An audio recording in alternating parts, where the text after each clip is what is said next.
कोणतं सेशन आहे? या ठिकाणी आता संत्रा लागवड, फळ लागवड, त्याच्यामध्ये संत्रा, सीताफळ, डाळिंब, फळ विक्री व निर्यात आणि व्यवस्थापन असे 4 चर्चासत्र आपण या ठिकाणी घेतो आहोत.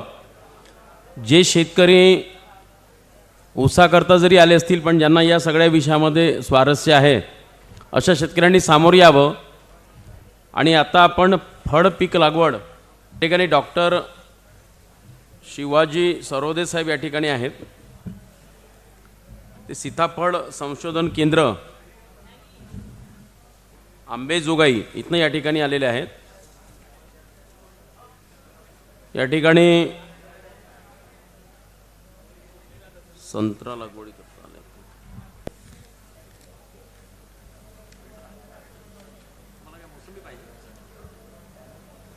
मंचावर आणि मंचासमोर उपस्थित मान्यवर,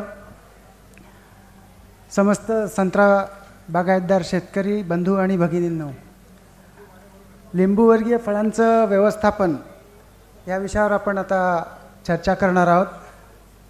सर्वप्रथम मला वाटतं इथं संत्रा उत्पादक शेतकऱ्यांची संख्या कमी आहे, तरी पण बरेचसे प्रगतिशील शेतकरी संत्रा बागायतदार इथं असतील तर त्यांनी सत्रात सहभाग घ्यावा आणि जेणेकरून इतर जे शेतकरी आहेत त्यांना त्याचा फायदा होईल. सर्वप्रथम मी नर्सरी व्यवस्थापनाबद्दल सांगायचं तर नर्सरी व्यवस्थापन जे आहे, पूर्ण सखोल विषयात न जाता फक्त आता आपण मागच्या 15-20 वर्षात बघितलं. सर एक मिनिट, एक सूचना अशी आली आहे, संत्र्यासोबतच जसं आता साहेबांनी सांगितलं की पहिले 1 किलोमध्ये माझ्या 10 मोसंब्या बसायच्या, आता एक त्यांनी स्प्रे मारला 3 पण आता मोसंब्या बसत नाही. म्हणजे एवढं चांगलं व्यवस्थापन त्यांनी केलं. संत्र्यासोबतच आपण मोसंबीवरती साधारणतः येणारी कीड, म्हणजे मला वाटतं जर सब्जेक्ट तुमचा रिलेटेड जर असेल तर थोडं संत्र्यासोबतच मोसंबीची कीड या विषयावरती पण थोडं शेवटच्या याच्यामध्ये आपण मार्गदर्शन करा. आपण समग्र लिंबूवर्गीय फळांवरच चर्चा करणार आहोत इथं, म्हणूनच मी याचं टायटल जे आहे लिंबूवर्गीय फळांचं उत्पादन, त्याचं व्यवस्थापन असं केलेलं आहे. तर किडी वगैरे ह्या गोष्टी तर आपण संदर्भाने संत्रा, मोसंबी आणि लिंबू ह्यावर सारख्याच असतात, तर जसा उल्लेख येईल तसा आपण त्याच्यावर चर्चा करूच. तर नर्सरी व्यवस्थापनाबद्दल बोलायचं झालं तर मागच्या 15-20 वर्षामध्ये संत्रा, मोसंबीची लागवड अफाट वाढलेली आहे. फक्त विदर्भातच नव्हे, महाराष्ट्रातच नव्हे, मध्य प्रदेशमध्येच नव्हे, तर पूर्ण देशामध्ये संत्रा लागवडीचं जी डिमांड आहे ती वाढत आहे. 40 ते 50 लाख कलमं दरवर्षी आपल्याला लागत आहेत. नॉर्थ ईस्टर्न रिजनमध्ये सुद्धा, पूर्वोत्तर राज्यांमध्ये तिथून सुद्धा मागणी वाढते आहे. आणि त्याचा परिणाम असा झालेला आहे की आपल्याकडं जे खुंट वापरले जातात, रंगपूर लिंबू म्हणा किंवा जंबेरी रफ लेमन, तर ह्याची जी मातृवृक्ष आपल्याकडं नाही आहेत. आजपर्यंत आम्ही हॉर्टिकल्चरिस्ट शास्त्रज्ञ आपल्याला असं सांगत आलो की मातृवृक्ष आपल्या संत्र्याचे असावेत, मोसंबीचे असावेत, पण खुंटांचे मातृवृक्ष पण आपण लावायला पाहिजेत. ही बाब आपण मागच्या 8-10 वर्षापासून प्रकर्षानं आपल्याला जाणवलं.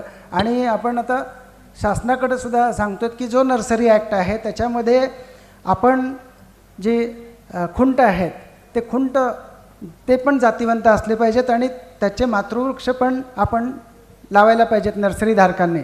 तर नर्सरीधारकांसाठी हा एक महत्त्वाचा विषय आहे.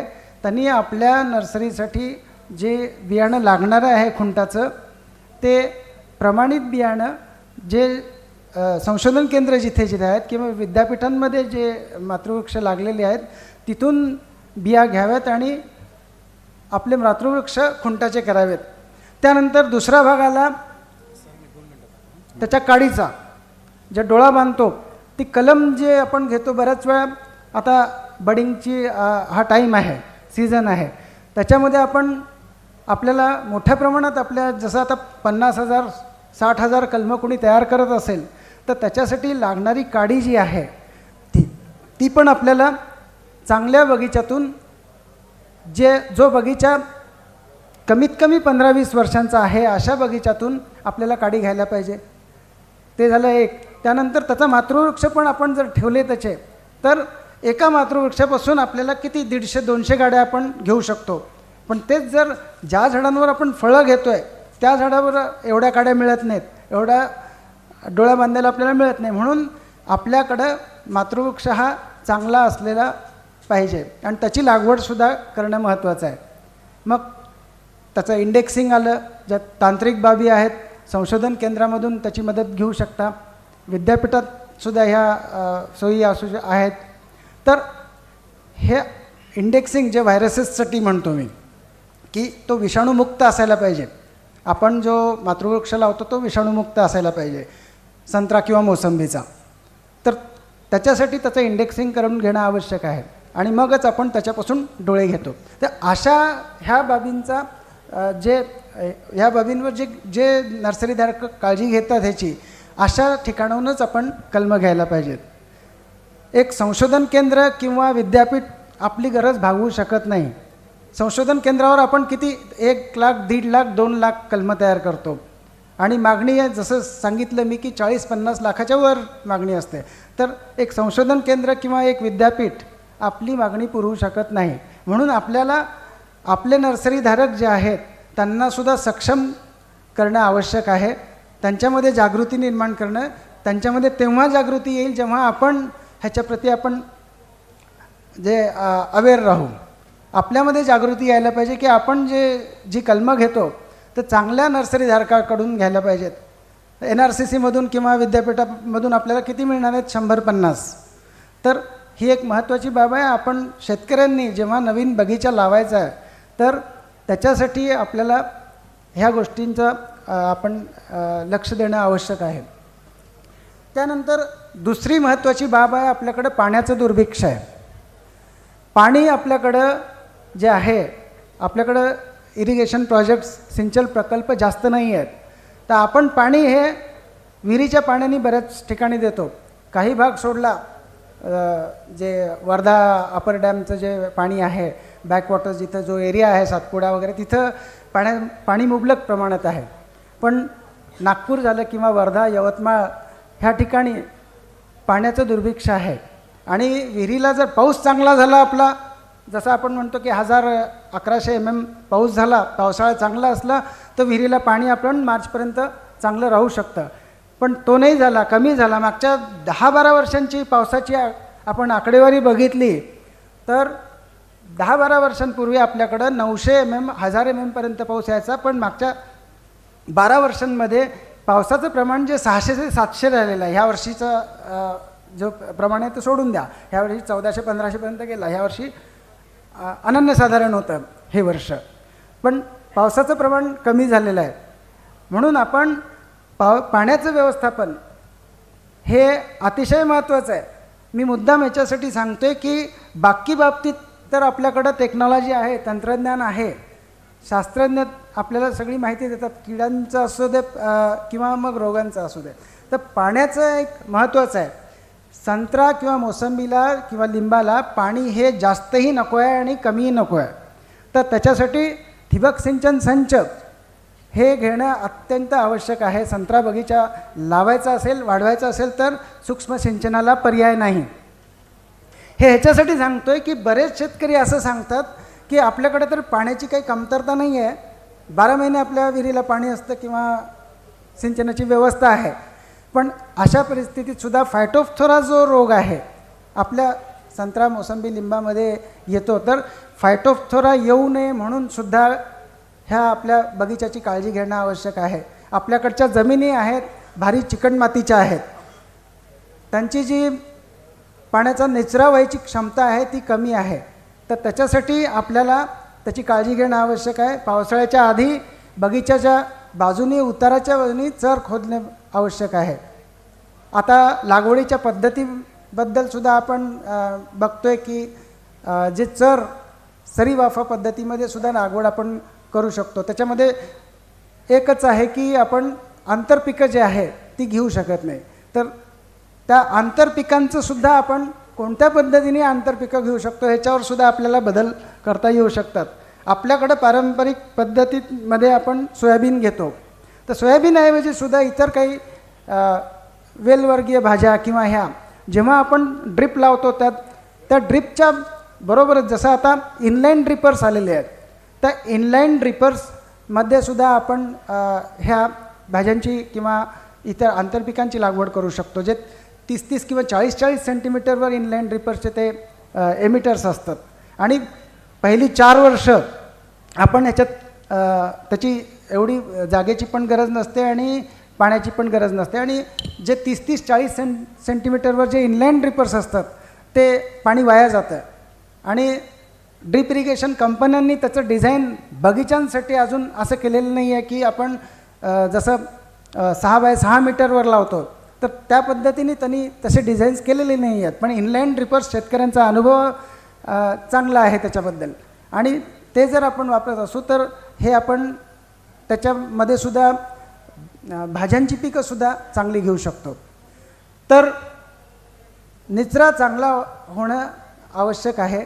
फायटोफथोरा त्याच्यासाठी जे काही पॅकेजेस आहेत, आपण रिज्युव्हेनेशन साठी सुद्धा जे अनुदान दिलं जातं, तर त्याचा आधी आपण होऊ नये फायटोफथोरा म्हणून जी काळजी घेतली, त्याच्यानंतर जर आपण ही जी केमिकल्स आहेत, रसायनं आहेत, ती वापरली तर त्यांचा पुरेपूर उपयोग आपल्याला आपल्या पुनरुज्जीवनासाठी बगीचाचा चांगला होईल. पाणी जेव्हा मार्च-एप्रिल महिन्यामध्ये कमी असतं तेव्हा ड्रिप इरिगेशन वापरणं गरजेचं आहे. तर हे 2 महत्त्वाचे मुद्दे मी सांगितले. आणि मग आपण काय काय टेक्नॉलॉजीज आहेत हे आपण एक 15-20 मिनटामध्ये बघूयात.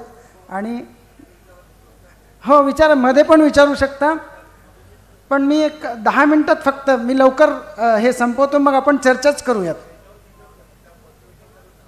हां, विचारा सर. पण NRCCचे तज्ज्ञ आहेत, आपण माहिती देऊन राहिलात त्याच्याबद्दल धन्यवाद. मातृवृक्षाबाबत आपण बोललात. या ठिकाणी या नागपूर जिल्हा आणि अमरावती जिल्हा सर्वात मोठा संत्र्याचा जिल्हा आहे. याच्यामध्ये आत्ताच्या सध्यात 135 हेक्टर 1,35,000 हेक्टरमध्ये संत्रा आहे. 4 कोटी झाडं त्याच्यामध्ये आहेत. आणि अशी परिस्थिती असताना फायटोथोरा आणि कोचेन इतर रोगामुळे त्याचा प्रादुर्भाव एवढा वाढलेला आहे का झाडाची संख्या दरवर्षी कमी होत आहे. फलोद्यान, NRCC, ॲग्रिकल्चर डिपार्टमेंट आणि PKV या सर्व लोकांनी या फायटोथोरावर कोणत्याही तऱ्हेचं आजपर्यंत संशोधन झालं नाही किंवा काहीच झालं नाही असं स्पष्ट तऱ्हेचं मी सुनील शिंदे, माजी आमदार, संत्र्याच्याबद्दल आंदोलन करत राहतो. विधानसभेत या वर्षाला सुद्धा आंदोलन केलं. 56 कोटी रुपये मिळालेत आता, आणि 15,000 मागच्या वर्षी आंदोलन केलं, 60 कोटी रुपये मिळाले. पण NRCCच्या जवळ आपण हे सांगितलं पाहिजे का मातृवृक्षच तुमच्याजवळ नाही. फलोद्यान विभाग, NRCC, हॉर्टिकल्चर डिपार्टमेंट आणि पंजाबराव कृषी यांच्याजवळ 760 झाडं आहे फक्त मातृवृक्षाची. 760 झाडावर तुम्ही एवढ्या मोठ्या करोडो रुपयाचं जे काही सेल करताय कलमा लावून, त्याच्यामुळे गलगल फळाचा मोठा प्रादुर्भाव या भागात झाला. रजिस्ट्री मोठ्या प्रमाणात शेतकऱ्यांच्या रजिस्ट्री केल्या गेल्यात. त्यांना गलगल फळ येऊन राहिलं आहे आणि 2 ते 3 वर्षामध्ये ते झाडं वाळून जातात. थंड हवेतल्या ठिकाणचं आहे ते शिमला वगैरे भागातलं आलेलं गलगल फळ. मग याच्यावर आजपर्यंत त्याच्यावर कोणत्याही थंड भागात होतात ते फळ होतात, थंड भागाच्या ठिकाणी. आणि म्हणून माझी नम्र विनंती आहे की याला बंधन करण्यासाठी तुम्ही काय केलं. दुसरा माझा प्रश्न याच्यात बरोबर आहे की NRCCचं सेंटर नागपूरमध्ये असताना आणि विदर्भामध्ये सर्वात आशिया खंडातलं मार्केट हे नरखेड किंवा नागपूर सगळ्या ठिकाणी नागपूरला असताना याच्यामध्ये आजपर्यंत संत्र्याच्या याच्यामध्ये तुम्ही इथे कलमा देत नाही आणि पश्चिम महाराष्ट्रामध्ये कलमा वाटतं जास्त. तिथं 8x8वर किंवा 6x9वर लावतात. 500 संत्र 400 संत्र आला म्हणजे समाधान मानतात.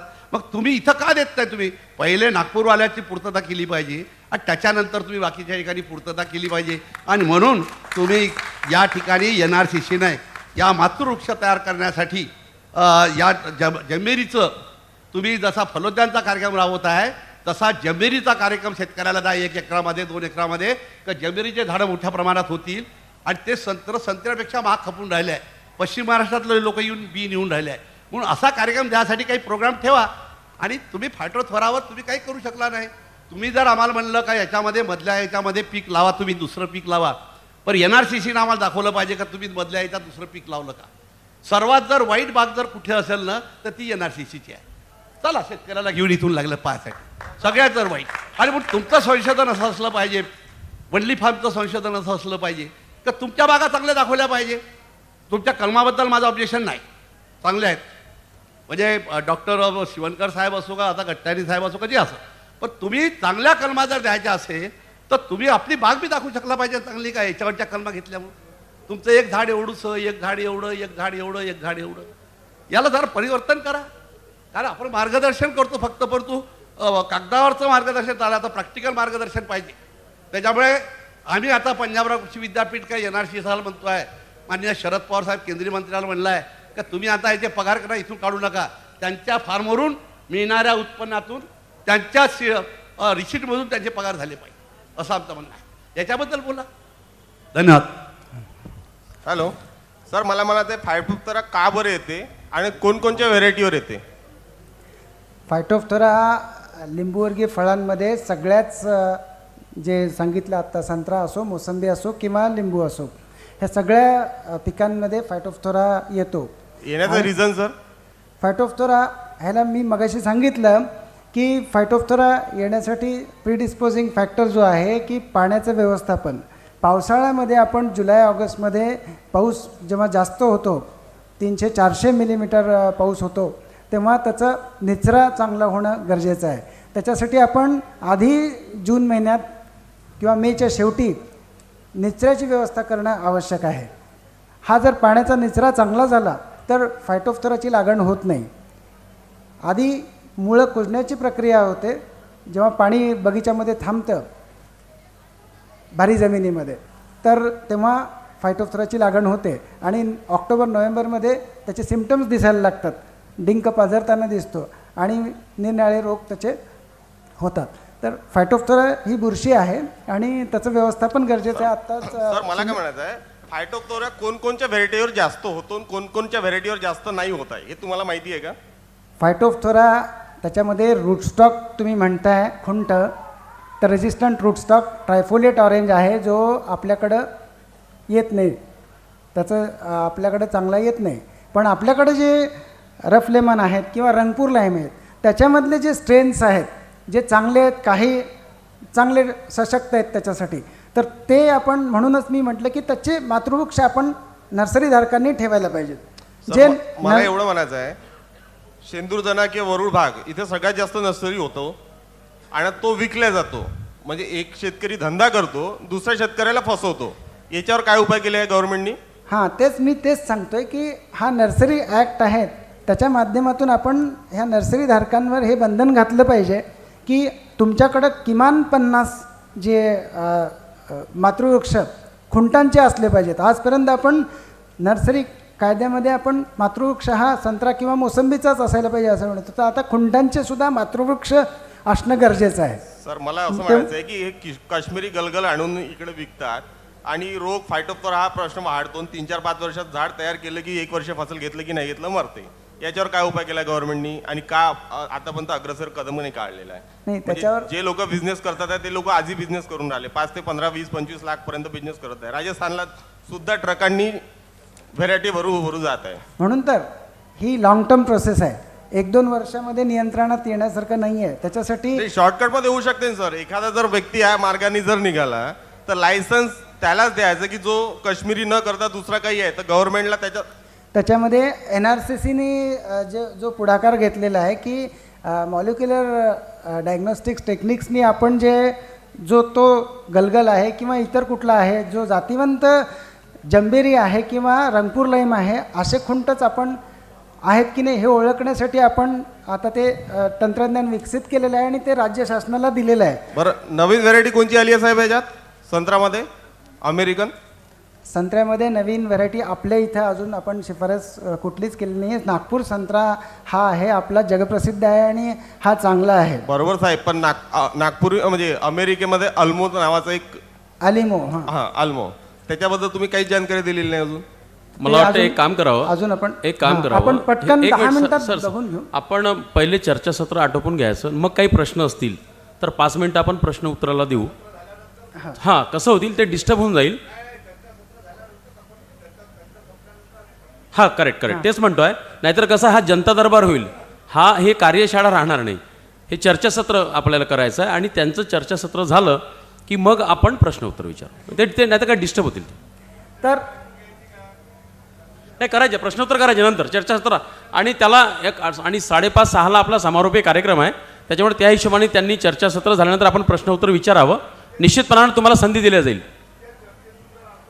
नाही तर होईल ना प्रश्नोत्तर द्यायला आपण संधी देऊ. 5 मिनिटाची देऊ प्रश्न. त्याची काही काळजी करू नका. ती त्याच्याचकरता वर्कशॉप आहे. ते चालू करा. तर आपण पटकन 10 मिनिटात फक्त मी सांगतो, मग आपण पुन्हा हे प्रश्न चर्चा करूया त्याच्यावर. तर मगाशी मी सांगितलं की पाण्याचं व्यवस्थापन आंध्र प्रदेशमध्ये आपण बघितलं, इथं ते एरिया आणि त्याचं प्रोडक्शन एरिया कमी आहे, प्रोडक्शन चांगलं आहे. महाराष्ट्रामध्ये एरिया जास्त आहे, प्रोडक्शन त्या मानाने कमी आहे आणि प्रोडक्टिव्हिटी जी आहे 4 ते 5 टन आपली आहे. आंध्र प्रदेशामध्ये 10 ते 15 टनापर्यंत प्रोडक्टिव्हिटी असते. तर मुख्य कारण याच्यामध्ये आंध्र प्रदेशमध्ये सातगोडी मोसंबी लागवड केली जाते आणि तिथं आंध्र प्रदेश सरकारने गेल्या 15 वर्षापासून 90% सबसिडीची सूक्ष्म सिंचनाची योजना राबवलेली आहे आणि त्याचा हा परिणाम आहे. आपल्याकडं 90 साली जेव्हा शरद पवार मुख्यमंत्री होते तेव्हा 100 कोटींची योजना राबवली होती. त्याची फळं आपण आज बघतो. त्याचप्रमाणे सूक्ष्म सिंचनाची योजना जर आंध्र प्रदेशमध्ये तिथे आहे तर आपल्याकडं आजपर्यंत 50% सबसिडीज होती. तर हा एक महत्त्वाचा मुद्दा आहे की आपण जास्तीत जास्त अनुदान जे आहे सूक्ष्म सिंचनासाठी द्यायला पाहिजे. तर त्याच्यामुळे सुद्धा आपली प्रोडक्टिव्हिटी जी आहे उत्पादकता सुधारू शकते. त्यानंतर हवामानाविषयी बोलायचं झालं तर 13 ते 37 डिग्री सेल्सिअस. आता फळबाग विमा योजनेमध्ये सुद्धा आम्ही पुन्हा सांगितलं की 37-38 डिग्री सेल्सिअसच्या वर जेव्हा मार्च महिन्यामधलं तापमान जातं तर तेव्हा तुम्ही त्याला ट्रिगर द्या, विमा कंपन्यांना सांगितलेलं आहे. आणि आता हा प्रश्न विचाराधीन आहे त्यांनी 40.5 डिग्री सेल्सिअस हे ट्रिगर ठेवलं. 40.5 डिग्री सेल्सिअस मार्च महिन्यामध्ये जेव्हा आंब्याची फळं छोटी असतात, त्याच्यात देठं नाजूक असतात, त्यावेळी संवेदनशील असतात ती. तर ते 38-39 कमीत कमी आम्ही म्हणतो 39पर्यंत तक धरून ठेवू शकतात. पण 39च्या पुढं जर मार्च महिन्यामधलं तापमान गेलं तर आंब्याचं नुकसान मोठ्या प्रमाणावर होतं. एप्रिल मे महिन्यामध्ये मग 42-43च्या वर गेलं तरी फळांना काही होत नाही. पण मार्च महिना खूप संवेदनशील आहे. म्हणून विमा कंपन्यांना आम्ही वारंवार मीटिंग्समध्ये सांगितलं. मंत्रालयात सुद्धा गावित साहेब होते, त्यांनीसुद्धा सांगितलं की संत्र्यासाठी सुद्धा तुम्ही मोसंबीप्रमाणेच 39 डिग्री ठेवा ट्रिगर. तर तो यावर्षी त्यांनी काही ठेवला नाही, पुन्हा 40 ठेवलेला आहे. तर 39 आम्ही म्हणतोय. 37 डिग्री सेल्सिअस जेव्हा शास्त्रज्ञ सांगतात तेव्हा 38-39 ठेवायला काय हरकत आहे. तर हा एक महत्त्वाचा मुद्दा आहे. नाही, गावित साहेबांनी स्वतः सांगितलं होतं तिथे. नाही, विमा कंपन्यांना त्यांनी सांगितलं होतं की हे सांगितलं ना तेव्हा. तर ते नाही, आता होईल ते सांगितलेलं आहे. नाही, ऐकलं नाही तर आपण आहोत ना. मग नाही, ऐकलं नाही तर काय केलं पाहिजे याचं उत्तर आपल्याकडेच आहे ना. हां, ठीक आहे. एक मिनिट. मला वाटतं विदर्भातील संत्र्याची अधोगती पाहून प्रश्न खूप आहेत मनात, मला कळलं ते. त्याच्यामुळे निश्चितपणानं प्रश्न आहेत शेतकऱ्याच्या संत्र्यावरती. म्हणून तुम्ही त्या हिशोबाने जरा थोडं हे करा. ह्या शिफारसी ज्या आहेत त्या उपलब्ध आहेत, त्यामुळे जास्त मी बोलणार नाही.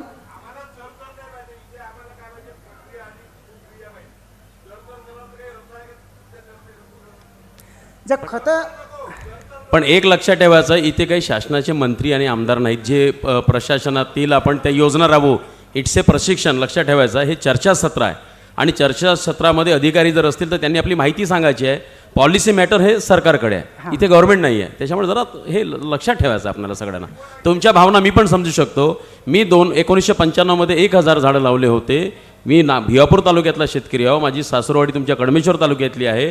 मी पुन्हा एकदा सांगतो की माझ्याकडे संत्रा येत नव्हता. 1-2 मिनटं मी घेतो. मी 400 झाडं लावले. माझे वडील म्हणत होते की आपली मिरचीची जमीन आहे, लेका संत्र लावू नको, संत्रा डुबसेल. पण मी आग्रहानं संत्रा लावले. जबरदस्तीनं माझे वडील वखराले माणसाला सांगा बी म्हणे जवळून वखर हान म्हणे, कचरा राहते म्हणे. मी माणसाला सांगत होतो लेका म्हणलं दुरून हान, कलमाच्या खंग्या नाही गेल्या पाहिजे. माझा नौकर म्हणे बाप म्हणते म्हणे का जवळून हाण, पोरगं म्हणते म्हणे का दुरून हाण, त्यानं माझी नोकरी सोडली. 300 कलमाच्या खंग्या त्यानं काढल्या होत्या पहिल्या वर्षी. 400 कलमा लावल्या, 300 काढल्या. तरी शिंदेसाहेब मी हिंमत नाही सोडली, पुन्हा 300 कलमा भरल्या लांडे साहेबाला विचारून. आणि जेव्हा 5 वर्षानंतर माझा बगीचा 4 एकरातला 2,35,000 विकला, तेव्हा वडील माझे गावातले लोक विचारे माझ्या वडिलाले, का हो साहेब म्हणे मागच्या वडिला तुम्ही म्हणत होते म्हणे की याचं एक संत्र एवढं होणार आहे म्हणून. असे म्हणे माझे वडील सुरुवातीले उलट बोलायचे, याचं एक संत्र एवढं होणार आहे म्हणे. पण जेव्हा 2,35,000 बगीचा विकला तेव्हा माझेच वडील असे म्हणायला लागले होते की कोणता पोरगा नोकरी सोडून शेतकऱ्याचा म्हणे शेतीवर आला म्हणे. म्हणून तुम्हाला मी सांगू इच्छितो, तरी मी संत्रा नामशेष केला, उसावर आलो, 100 टन पिकवून आलो. शेवटी परिस्थितीनुसार आपल्याला बदलावं लागेल. आणि म्हणूनच हे चर्चासत्र आहे.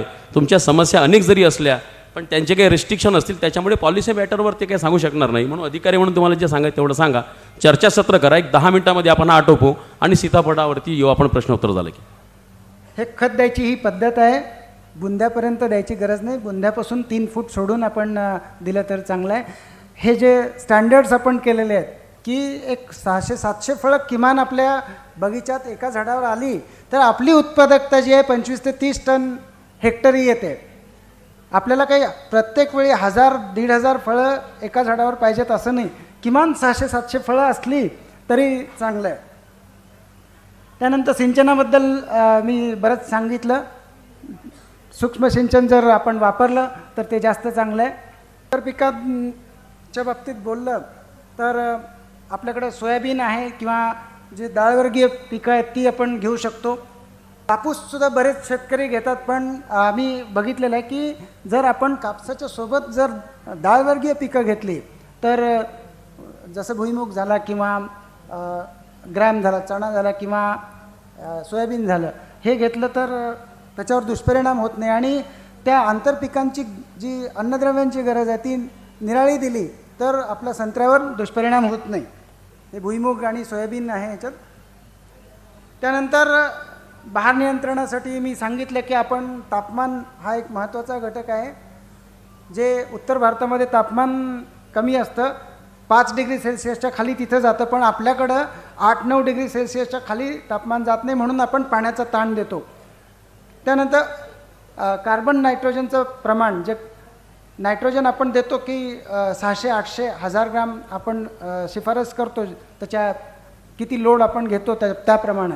त्यासोबत कार्बोहायड्रेट्स त्याच्यामध्ये तयार होण्यासाठी फॉस्फरस आणि पोटॅशियम आपण चांगलं द्यायला पाहिजे, जेणेकरून 5 ते 6% कार्बोहायड्रेट्स आणि 2 ते 2.5% नायट्रोजन जर असेल तर ही जी फळं लागतात किंवा फुलं येतात ती शाश्वत असतात आणि टिकून. त्यानंतर संजीवकांमध्ये जिब्रेलिक ॲसिड आणि 2,4-D गेल्या 20 वर्षांमध्ये आपण हे बघितलेलं आहे की शेतकऱ्यांनी जर हे वापरले तर हे कमी खर्चाची ही रसायनं आहेत.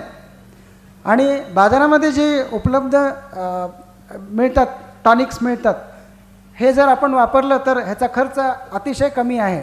2,4-D 1 किंवा 2 ग्रॅम आपण जे शिफारस करतो ते जर वापरलं तर त्याचा लागवडीचा खर्च जो आहे एका स्प्रेचा तो खूपच कमी आहे.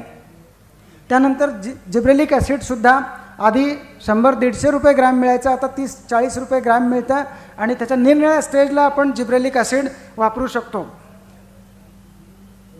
त्यानंतर ह्या जर आपण पाणी व्यवस्थित नसेल आपल्याकडं तर हा बगीचा मार्च महिन्यातला हे पिक्चर आहे.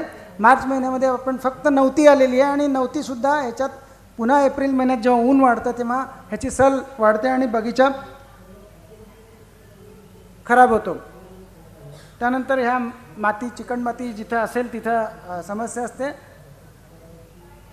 हे चित्र बघितलं तर खराब झालेला बगीचा आहे, त्याच्यात नुसती फुलं येतात.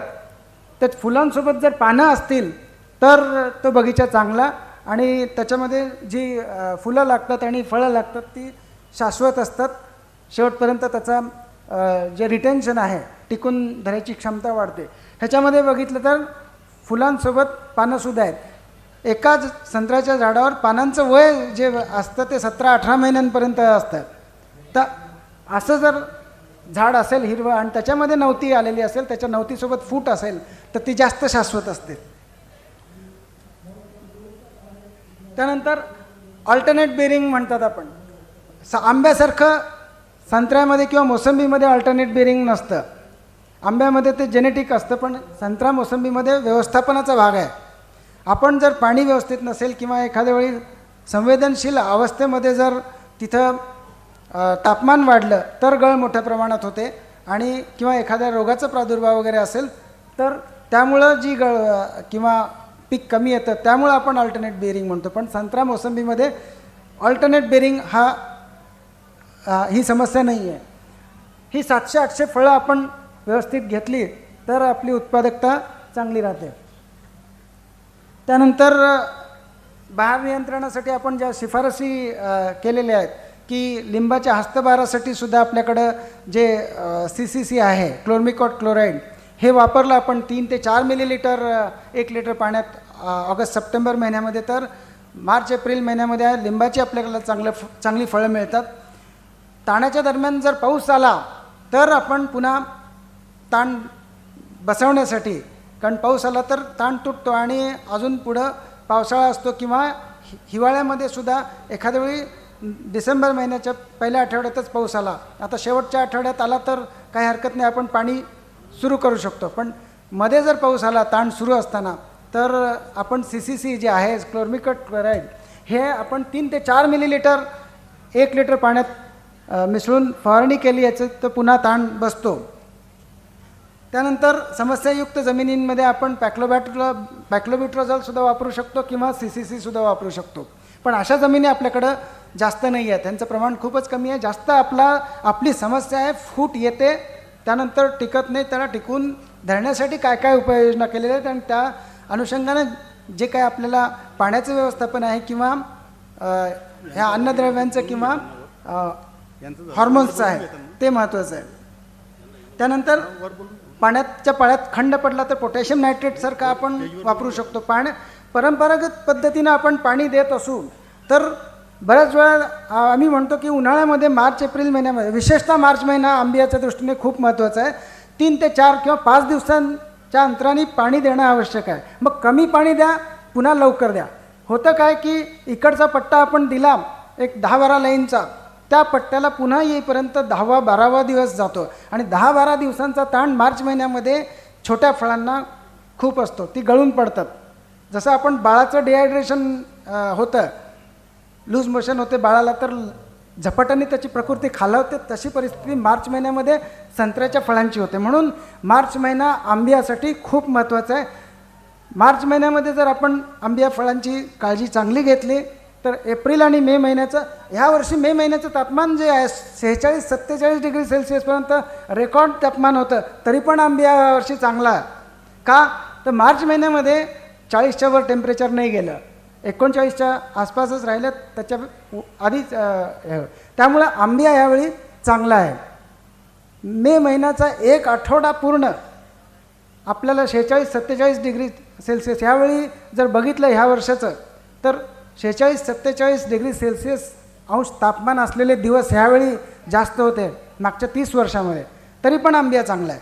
ह्याचा अर्थ एप्रिल आणि मे महिन्यामध्ये आपण आपला बगीचा जो आहे, आपली झाडं आहेत ती सहन करू शकतात, पण मार्च महिना खूप महत्त्वाचा आहे.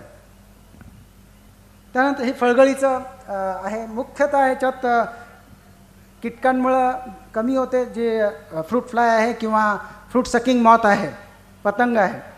रोगामुळं जे स्टेम एंड रॉट आहे ती एक 10-15% फळगळ होते. जास्तीत जास्त ही वनस्पतीशास्त्रीय कारणांमुळे होते, जी त्यामध्ये पाण्याचं व्यवस्थापन, तापमानाचा चढ उतार मार्च महिन्यातला, आणि त्याला आपण प्रतिबंध करू शकतो ह्या ग्रोथ रेग्युलेटर्समुळं. पण त्याच्यासाठी आपल्याला पुरेसं पाणी किंवा ओलावा, पाणी नाही म्हटलं तरी त्या आळ्यामध्ये ओलावा असणं आवश्यक आहे.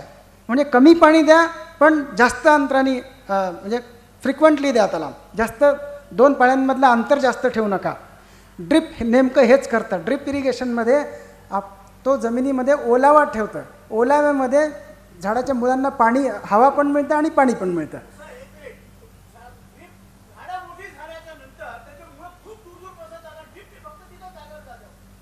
ठीक आहे.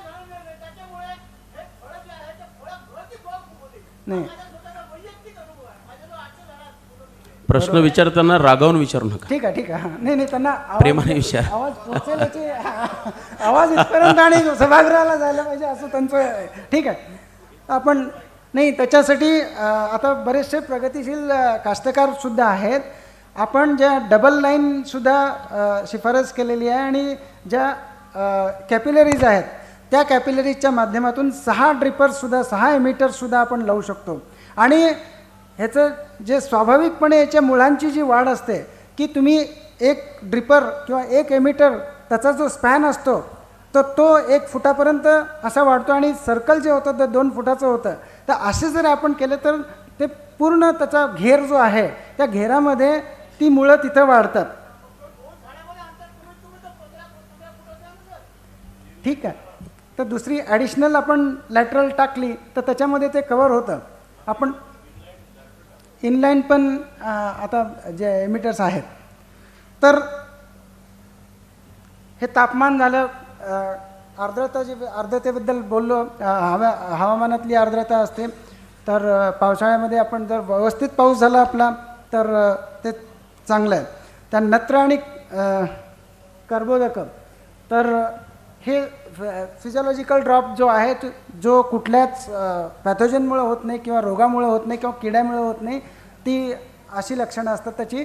त्याच्या देठाला फक्त पिवळसर डागच दिसून येतो. बाकी काही करडा डाग किंवा काही किड्याचं काही अंश दिसत नाही. हा जो स्टेम एंड रॉट आहे जी फंगस आहे डिप्लोडिया तर डिप्लोडियामुळं हा होतो आहे. आणि हा जास्त याची गळ होऊ नये म्हणून आपण तोडणी झाल्यानंतर जी सल असते ती काढून त्याच्यावर एखादं बुरशीनाशक त्याची फवारणी करणं आवश्यक आहे.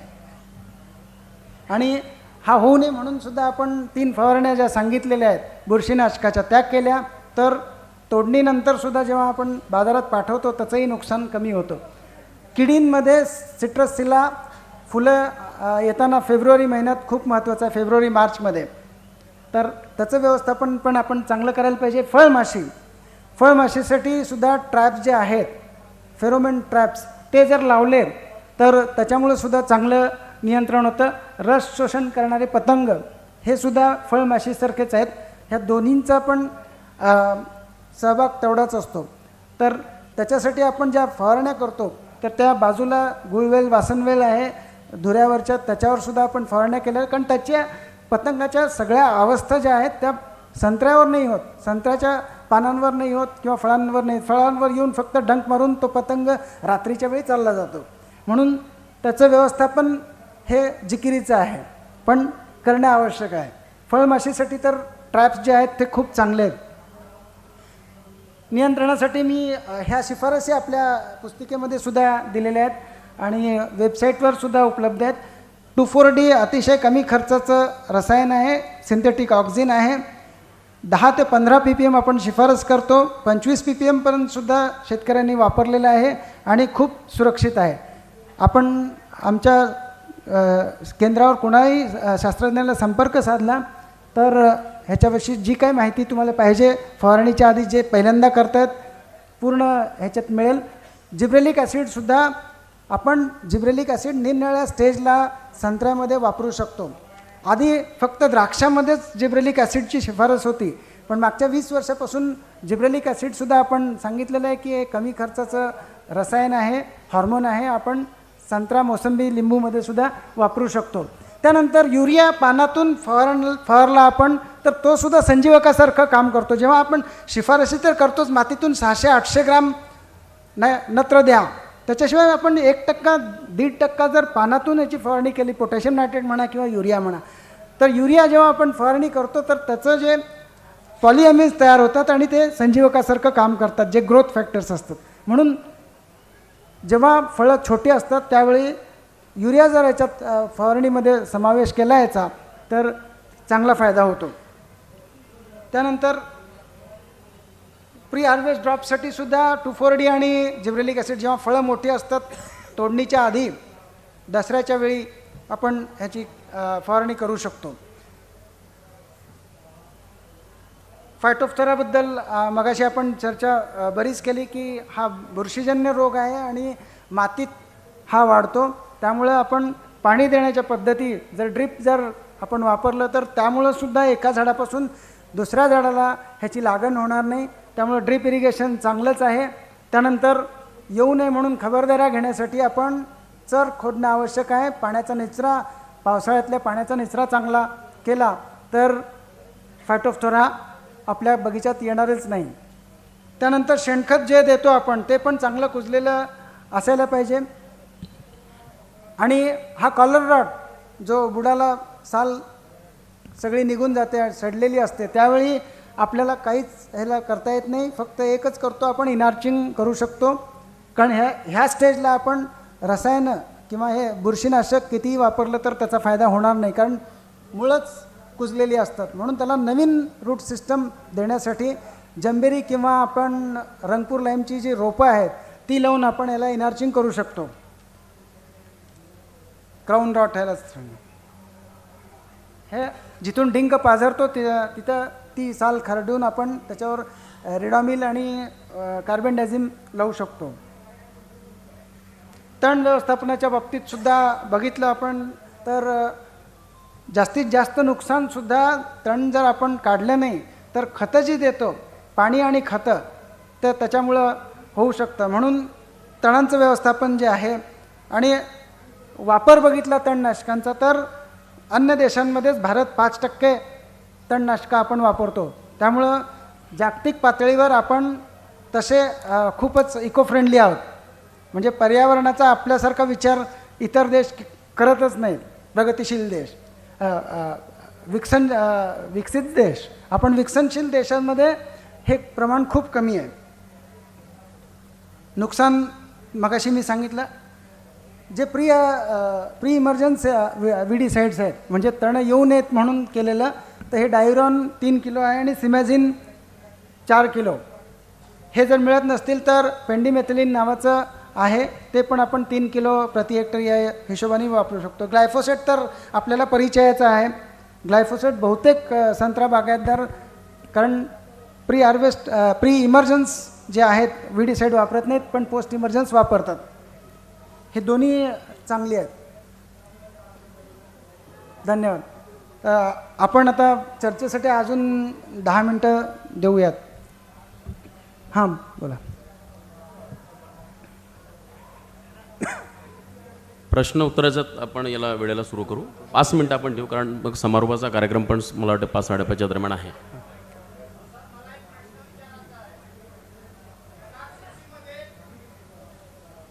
जेव्हा सर्वसाधारण कास्तकार येतो, संत्रा उत्पादक कास्तकार, तर त्याला योग्य मार्गदर्शन तिथे मिळत नाही. तिथली जी लायब्ररी आहे, लायब्ररीमधून त्या कास्तकाराला त्याच्या स्वतःच्या रिसर्चसाठी पुस्तकं जे आहे ते फ्रीमध्ये मिळायला पाहिजे. दुसरी गोष्ट, जी कलम आहे ती 40 रुपयाला ते NRCEमधून मिळते. तर ती आमच्याकडे जसं शेंदूरजाना घाट झालं किंवा अजून बाकीचं हे झालं, ते तिथे 18 ते 20 रुपयामध्ये मिळते. तर त्याच्यावर शासनाने सबसिडी काही द्यायला पाहिजे झाडांच्या याच्यामध्ये.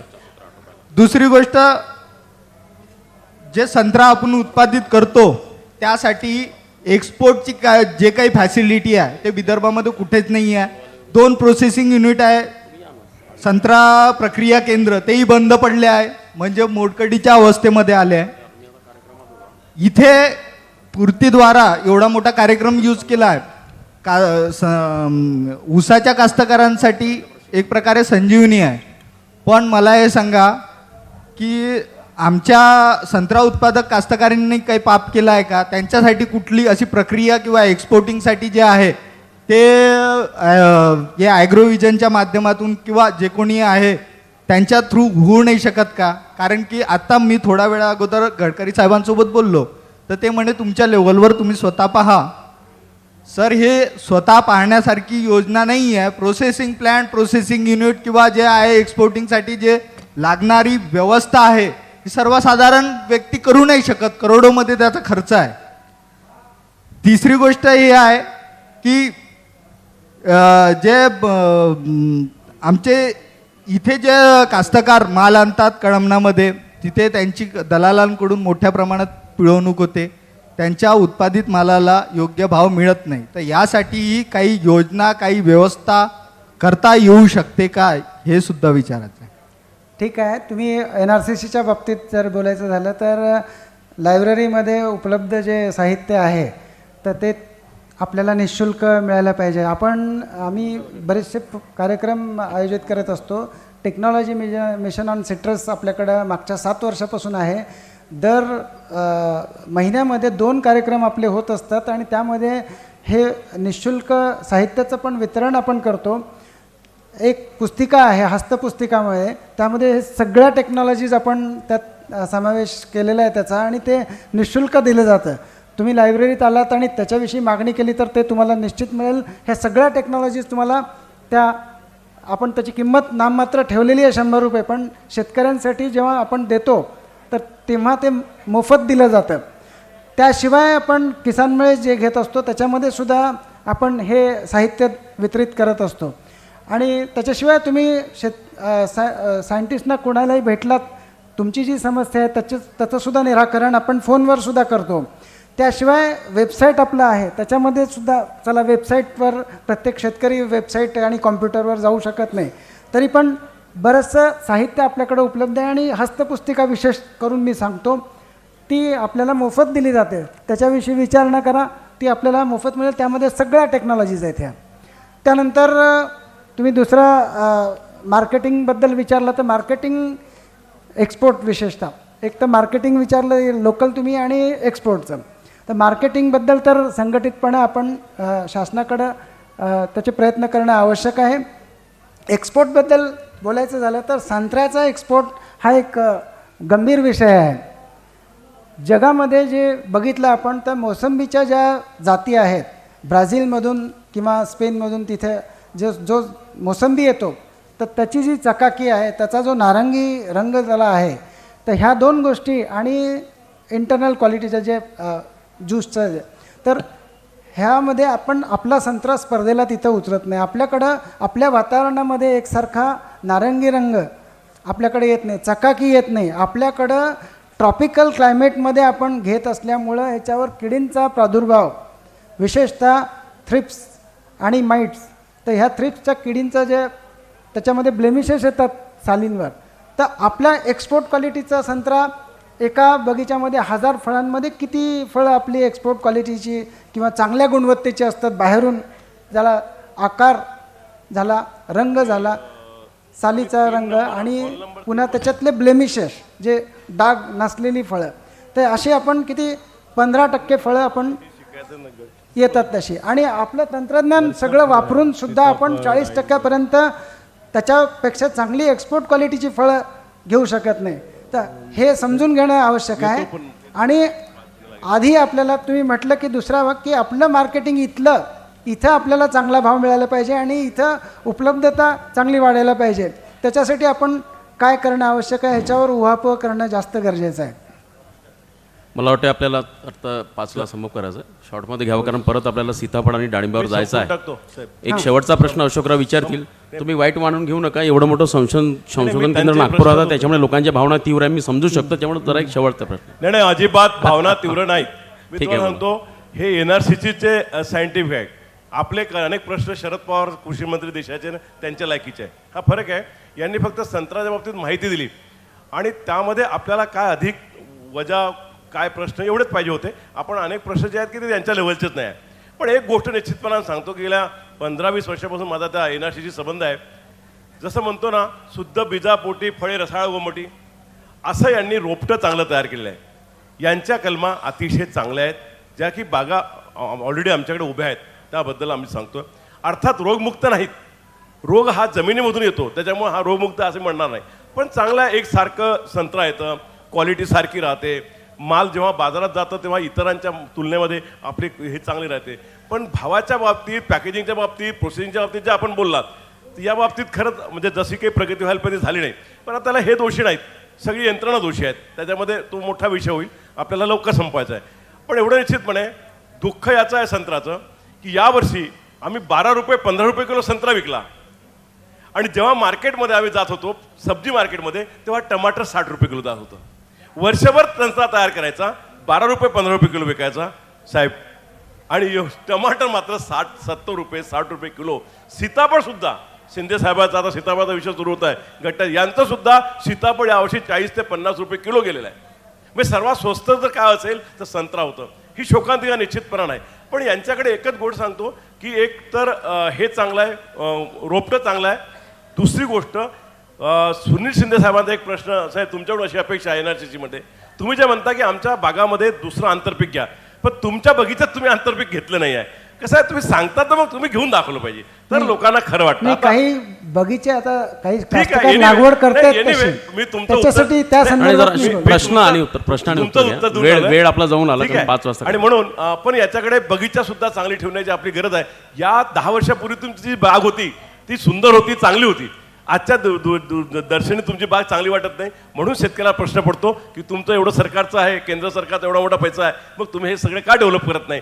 म्हणून लोक तुमच्याकडे शंकेने पाहतात. पण त्यांची टेक्नॉलॉजी खूप चांगली आहे. जिब्रालिक ॲसिड आणि 240 जे सांगितलं अतिशय स्वस्त 200-300 रुपयात होणारा स्प्रे, पण त्यापासून होणारे फायदे हे आपल्या कदाचित लक्षात आलं नसेल, पण खरंच चांगलं होतात हे मी स्वतः पाहिलं. राहिला ड्रिपचा आणि याचा वलताचा त्यांनी प्रश्न सांगितला, तो सगळ्याला अंगवळणी पडलेला आहे, सगळ्याला माहीत आहे. साहेब इनलाईन आता झालेलं आहे, आता ऐसं कसं नाही राहिलं, इथं पाणी पडलं तिथं लागलं म्हणून. झाड बरोबर पाणी खिचून घेतं, अन्न बरोबर खिचून घेतं. माणसाला भूक लागली तो तिथं बरोबर जातो, तहान अशोकरावजी लागली, यशोगाथा तिथं होईल बरोबर बरं? जातो. धन्यवाद. चला धन्यवाद धन्यवाद. चला धन्यवाद. कोचे साहेब नमस्कार, धन्यवाद. आपण ॲग्रोव्हिजन आयोजकांचा आणि याचे आश्रयदाते नितीन गडकरी साहेबांचा मी आभार व्यक्त करतो NRCCच्या वतीने. त्यांनी आपल्याला हे दालन उपलब्ध करून दिलं धन्यवाद. आणि आपल्याला संधी दिली. धन्यवाद. धन्यवाद धन्यवाद. या ठिकाणी डॉक्टर शिवाजी सरोदे साहेब आहेत. हा नंबर देऊन द्याल, आपला मोबाईल नंबर द्याल त्यांना. 7588 नंबर लिहून घ्याल. 7588 00 6118 6118. अंबादास हुच्चे NRCC